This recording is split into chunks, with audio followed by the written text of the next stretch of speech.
2-0 no Maracanã, vai terminar o jogo. Santo André dá o bote aqui no campo de defesa, tira, vai sair jogando pela esquerda no setor defensivo, camisa 5, o Dirceu recebe, volta um pouquinho,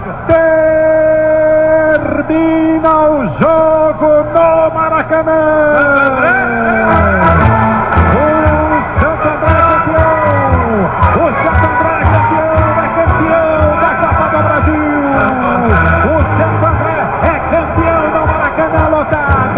O Santo André fica com o título da temporada de 2004 da Copa do Brasil. Uma data histórica. É Santo André, olê, olé, é Santo André. Ramalhão, Ramalhão, Ramalhão, Ramalhão, Ramalhão, Ramalhão.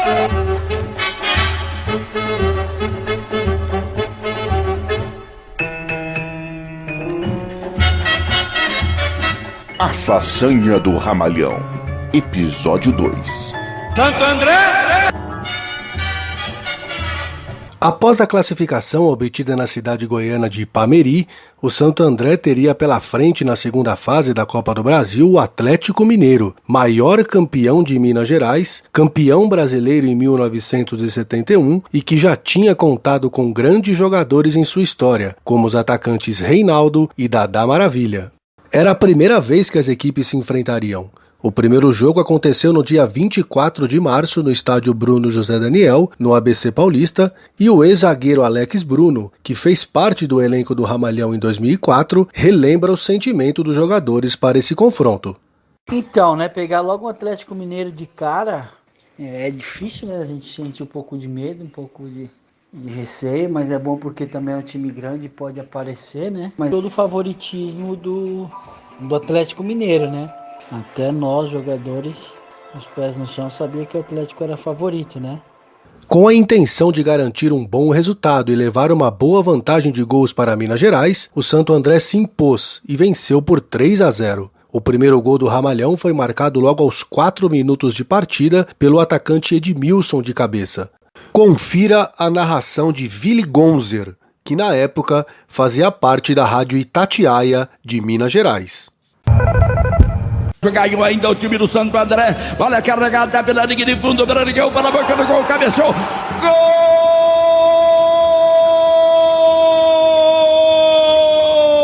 de Edmilson para o Santo André, cabeceou no canto direito do Eduardo, ainda tocou na face interna do poste direito e foi para o fundo do barbante. 4 minutos, 1 para o Santo André, 0 para o Atlético, Roberto. O jogo seguiu equilibrado e no momento em que o Atlético era melhor, a equipe do ABC ampliou a vantagem aos 42 minutos após uma bela cobrança de falta de Dedimar, que era capitão da equipe.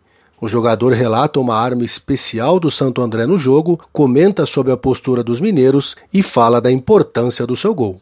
O Atlético Mineiro era ali o primeiro grande, né, que a gente pegaria, né?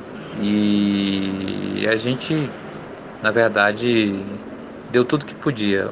Uma coisa que favorecia também era o próprio campo, né? Não era um gramado tão bom, mas a gente conhecia praticamente ali todos os cantos, né? Cada centímetro do campo.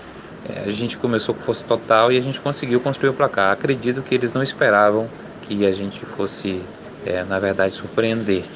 Sobre o gol, né, foi marcante porque era a primeira vez que eu jogava contra o Atlético Mineiro. E aí, de falta, era a minha especialidade, bola parada. Foi muito bom mesmo. E ali também eu comecei também a cada dia mais me fortalecer, né, como líder do grupo, referência. Oportunidade em disparo direto, falta perigosa contra o Atlético, fez a barreira dentro da grande área, ainda não partiu o Dedimar, vai ser agora autorizado pelo árbitro do Paraná, é no bico da área, lá pelo setor esquerdo do ataque paulista, olha o perigo, chegou, bateu direto, gol do Santo André, de mar de falta, fez uma curvinha, passou pela barreira e bateu o goleiro Eduardo.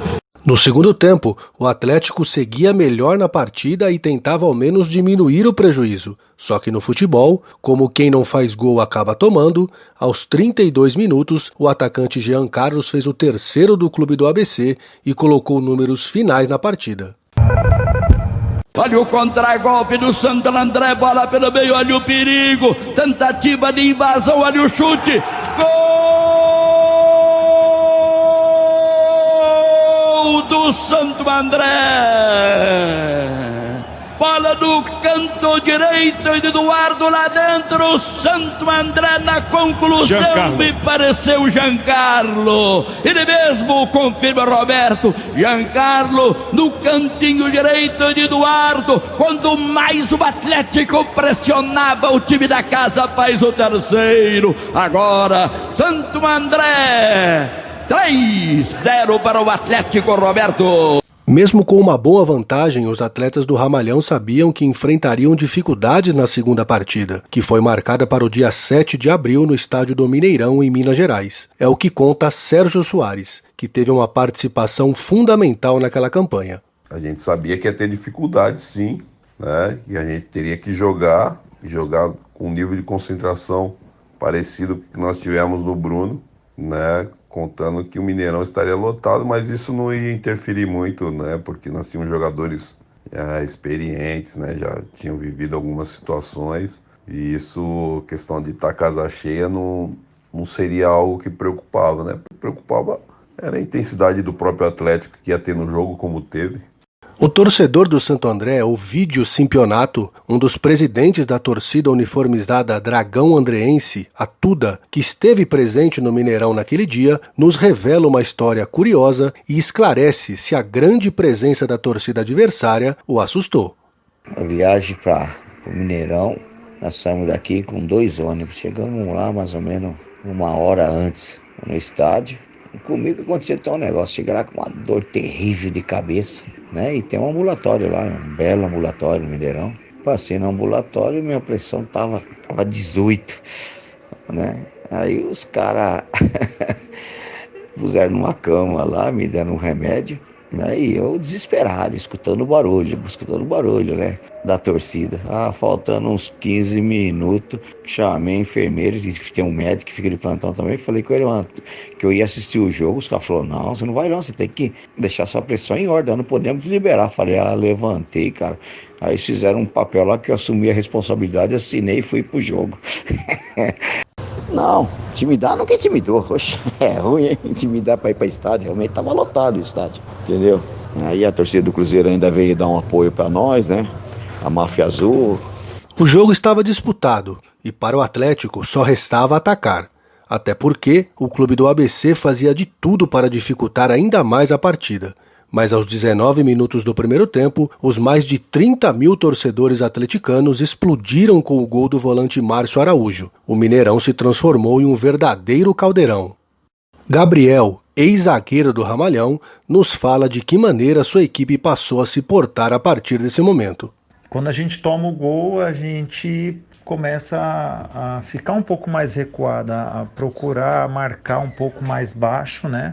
Recuado mesmo, foi a proposta para que a gente não pudesse sofrer mais gols, mas era difícil, porque quando a gente roubava a bola deles no ataque, ali mesmo eles já pressionavam e tentavam de qualquer forma fazer o gol, né? Tanto é que eles tinham muito contra-ataque, muita posse de bola e a gente não conseguia. Então o propósito dentro da partida foi que a gente ficasse ali mesmo, se segurando, né, catimbando o jogo, segurando para conseguir a classificação, né? E foi apertada até o final. O volante Ramalho, que fazia sua estreia como titular do Santo André naquele jogo, nos conta sobre a principal virtude que a equipe teve para poder suportar o volume de jogo intenso do Atlético. E segundo jogo do Mineirão cheio, né, na parte coletiva não foi um bom jogo, a equipe foi sufocada desde o primeiro tempo. Pegamos um adversário duríssimo, um adversário forte. Na verdade, a principal virtude foi a sorte, né? Naquele jogo, na competição, às vezes alguns jogos você precisa ser competente, mas às vezes também você tem que ter a sorte do teu lado, né? Sofrendo muita pressão tanto no campo de jogo quanto das arquibancadas, a equipe do ABC foi se defendendo como podia, se amparando na boa vantagem que obteve em São Paulo. No segundo tempo, o time da casa teve um jogador expulso, o que foi suficiente para o Ramalhão segurar ainda mais a partida. Os mineiros se lançaram ao ataque e Márcio Mexerica ainda chegou a fazer o segundo gol, aos 43 minutos, mas que não foi suficiente para tirar a classificação do Santo André para as oitavas de final da competição. O jornalista Reinaldo Leiva, da Rádio ABC, faz sua análise sobre esse passo importante do Ramalhão. Essa classificação do Santo André lá no Mineirão contra o Atlético Mineiro fortaleceu a equipe para a sequência da competição, porque você pega um grande clube brasileiro, faz um resultado excepcional no primeiro jogo em casa, vai jogar no Mineirão, toma um gol no começo do jogo, sofre uma pressão intensa o restante do jogo e consegue segurar. Obviamente era indício de que o time estava muito forte, não só tecnicamente, fisicamente, mas principalmente na parte emocional, né?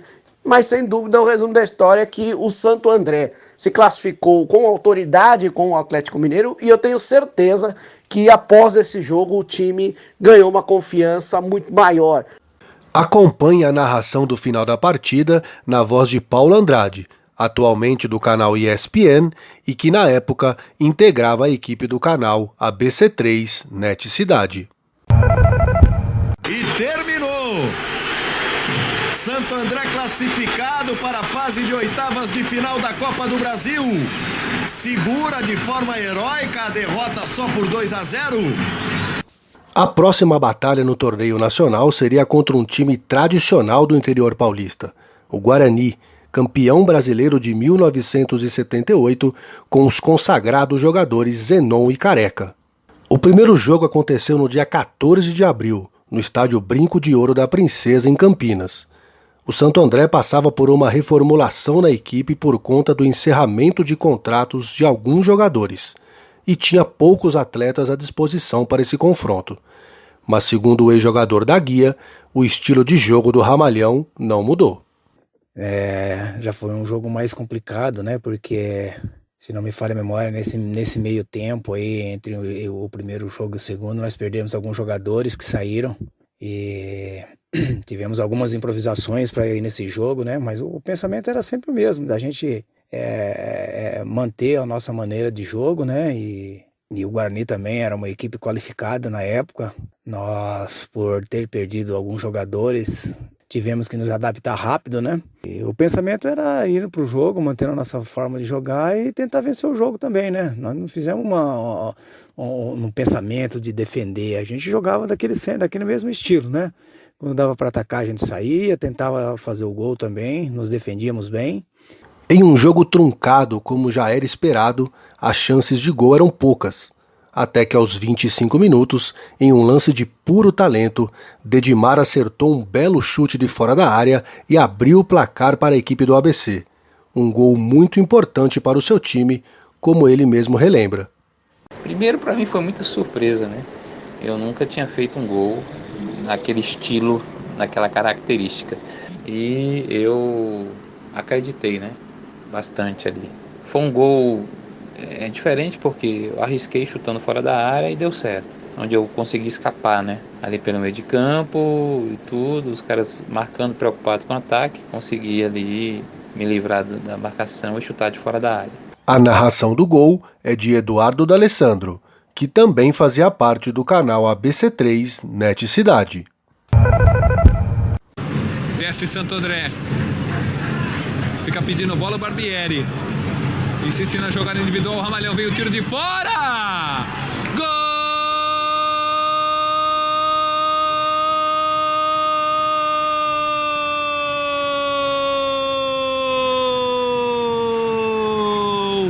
Do Santo André. Dedimar na jogada individual, uma pancada de fora da área. O Bugre Campineiro foi em busca do empate, mas parou nas boas defesas do goleiro Júnior Costa do Santo André, que pegou até cobrança de pênalti do experiente atacante Viola naquela noite. O lance aconteceu aos 33 minutos. Partiu Viola, bateu, defendeu Ângelo Júnior. Na segunda etapa, a pressão da equipe da casa deu resultado, e dessa vez o atacante Viola marcou para o Guarani aos 17 minutos, empatando a partida. O resultado final agradou os jogadores do Ramalhão, já que o gol marcado fora de casa teve um peso fundamental para a segunda partida. Quem fala agora é o ex-técnico do Santo André, Luiz Carlos Ferreira, que nos revela um fato inusitado após o final desse jogo. Essa partida foi interessante porque o Viola, que era o comandante de ataque do Guarani, naquela oportunidade, e no fim da partida ele confirmou que se perdesse a vaga em Santo André, ele iria se aposentar. Mas nada disso aconteceu e por bem do futebol, né? No dia 5 de maio de 2004, as equipes se enfrentaram novamente, agora no estádio Bruno José Daniel, no ABC Paulista. E dessa vez, o Ramalhão contava com 2 reforços importantes e que pouco tempo depois se transformariam em ídolos da torcida: os atacantes Sandro Gaúcho e Osmar, que dá seu depoimento sobre aquele dia. Eu me lembro que era uma noite que ventou bastante e o time do Guarani era uma excelente equipe, né? Inclusive tinha até o Viola naquela época que jogava no Guarani, né? E tinha vários jogadores bons, né? E foi minha estreia, primeiro jogo. Sempre existe aquela ansiedade, né? Porque a equipe já estava bem formada e já vinha jogando antes, né? E eu cheguei naquele jogo. Lembro que o treinador também era o Luiz Carlos Ferreira, né? Que ele que tinha me levado para o Santo André. E foi um jogo muito disputado, um jogo muito difícil, uma ventania muito forte. Mais uma vez, jogando com o regulamento a seu favor, o Santo André soube controlar a partida e segurou a intensa pressão do Guarani. O empate sem gols garantiu a classificação para as quartas de final, mesmo novamente não sendo o favorito para avançar. O jornalista Anderson Fattori analisa esse feito e fala sobre a batalha desse segundo jogo. Contra o Guarani, a gente pode dizer que foi o grande feito do Santo André na Copa do Brasil, porque o Santo André teve um desmanche, né, antes da partida contra o Guarani, até porque era meio ali de calendário no Brasil, muitos jogadores acabaram se destacando depois das vitórias, né, da classificação contra o Atlético Mineiro, né, uma vitória e uma derrota. Muitos jogadores acabaram sendo procurados por outros clubes brasileiros e se transferiram. Então o Santo André perdeu na fase de 10, 11 jogadores, muitos deles titulares, né, da equipe. E na segunda partida, no Bruno Daniel, o ferrolho, né? O Santo André ainda estava se montando aí, trazendo alguns reforços para continuar a sequência da competição. Segurou um 0-0 absurdo no Bruno Daniel, uma pressão, 11 jogadores dentro da área. Aos poucos, a equipe do ABC Paulista chamava a atenção no cenário do futebol nacional. Os próximos jogos do Santo André na Copa do Brasil seriam contra o poderoso Palmeiras. Com certeza, os confrontos mais emocionantes dessa improvável saga do Ramalhão na competição. Acompanhe os detalhes desses desafios no 3º episódio do podcast A Façanha do Ramalhão. Não percam! Santo André do coração, teu clube do maior.